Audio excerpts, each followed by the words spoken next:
សួ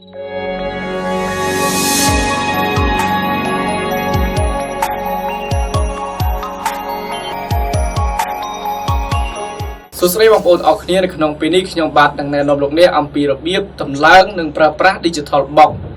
ដូចនេះមុននឹងបងប្អូនធ្វើការតម្លើងប្រអប់ Digital ជាដំបូងយើងត្រូវមានសម្ភារៈនិងឧបករណ៍ជាមុនសិនដែលឧបករណ៍រួមមានទូរទស្សន៍ប្រអប់ Digital ខ្សែកាបប្រអប់ Digital មួយឈុតឧបករណ៍រួមមាន Digital Box ខ្សែ Power តេឡេបញ្ជា Smart Card ខ្សែ HDMI និងខ្សែ AV ជំហានទី1របៀបតភ្ជាប់ឧបករណ៍ Digital ជាមួយនឹងទូរទស្សន៍ដោតខ្សែដំភ្លើងចូល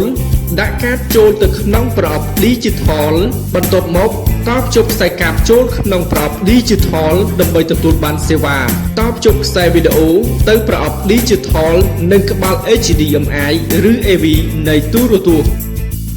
ជំហានទី2របៀបតម្លើងពូកបើកគ្រឿងទូរទស្សន៍និងគ្រឿង Digital ជាមុនសិនបន្ទាប់មកចុចលើពាក្យ Menu នៅលើតេឡេហើយជ្រើសរើសយកពាក្យ Installation